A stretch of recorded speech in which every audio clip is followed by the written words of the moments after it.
Elizabeth Vargas's career spans decades as she's delivered the top stories to the masses.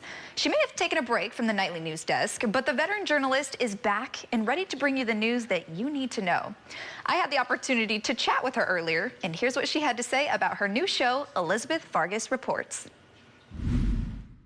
Elizabeth, you're an Emmy Award-winning journalist and TV host, and now you are back on the TV screens with your newest show, Elizabeth Vargas Reports. Tell me, first and foremost, what excites you the most about this opportunity? Oh my gosh, I've been, I've got a syndicated show called I Crime that has been on the air and just was renewed for a second season, and I've been working on documentaries. But this chance to sort of wade back into the daily news cycle, I just couldn't resist, given the historic nature of what's happening in this country and around the world. I mean, my gosh, we have a presidential election. We've got chaos on the southern border. We've got a fentanyl and overdose crisis, sweeping the country, the war in Ukraine, the tensions with China. There's so much going on that I thought, when I got the call and the invitation to come back and anchor this show, I just couldn't resist one more time wading into daily news coverage. So I'm thrilled to be back. I love that. I love that you returned to your passion. Like you said, you couldn't resist. It's that daily news coverage. We can't resist it. I know. So what excites you most, more specifically, about joining NewsNation? There's something I was always in my career. I remember being back, early on in my career at ABC News, and even before that at NBC News. I was always struck by the story of Ted Turner forming CNN and from nothing. And Roger Ailes having this idea to form a cable news channel called Fox News that, in the first years, it was repeatedly referred to as the little watched Fox News. And how both these men built these, incredible behemoth juggernauts that are now dominate the cable news landscape, for better or for worse. And I just thought to be part of something like that from the ground floor must have been so exciting. I've always sort of romanticized that. And when I got the call from the owners of Nexstar and NewsNation to come on board this network, I thought it was really exciting. They're building something really interesting here. We know that 10% of the American population identifies as far right and 10% as far left, and that 80%, according to most people who study these things, are in the middle, center left or center right, or even just moderate in the middle. And that's where the vast majority of Americans are. That's where I am, and that's where we want this show to be. This is not opinion television. My show will be just the news, told thoughtfully and responsibly. I will ask pointed, tough questions. Certainly, that's my job, to try and get as much information as possible. But we are not going to be telling people what to think here. This is not going to be an echo chamber for a set of political talking points. And that's exciting, too, Elizabeth. I think that's just such a different climate, and I think that's something refreshing we really need, especially in today's climate. Yeah, I think so, too.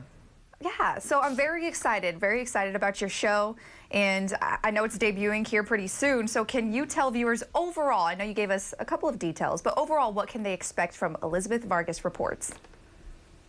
It's an hour long, Monday through Friday. It's 6 p.m. Eastern, so that would be 3 p.m. West Coast for you guys. And in addition to the top stories of the day, I really hope to use this platform as a chance to shine some light on some very dramatically underreported stories in America. We know that tens of millions of Americans struggle with anxiety and depression, for example. The CDC just issued a report talking about this incredible crisis right now with our teenagers and young adults and anxiety and depression, which often leads to addiction because people self-medicate those mental health issues with drugs and alcohol. And we know that more than 80% of people, who need help don't get it because of the stigma around it. So the only way you chip away at the stigma around mental health and substance use disorder is by talking about it. And I'm going to do that on a regular, ongoing basis. It affects too many Americans and too many families and too many communities to ignore this any longer.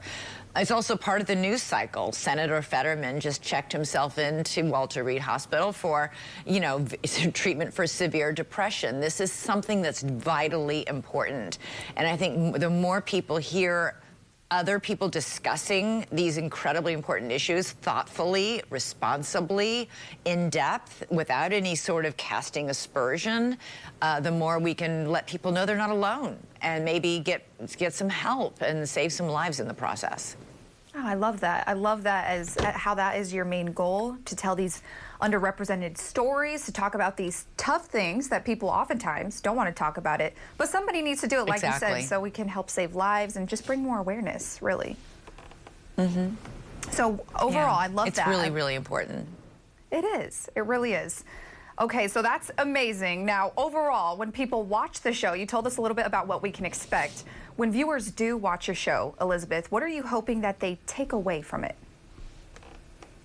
I hope they come away with a little more in-depth insight into a story that is being talked about everywhere. Because honestly, if it's on our show, it's a big news story.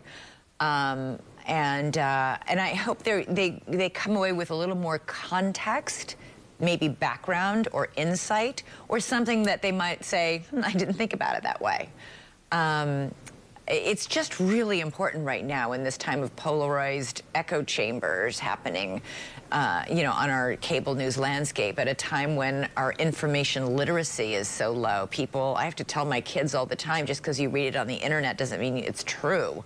You know, it's really, it's like drinking from a fire hose when it comes to all the different information. We want this show to be a safe place where people can come and know they're not getting disinformation, where they're not getting somebody's opinion shoved down your throat, where you're going to hear challenges. I'm going to ask tough questions, pointed questions, and challenge people to back up what they're saying. What do you mean? How do you explain that? Prove that.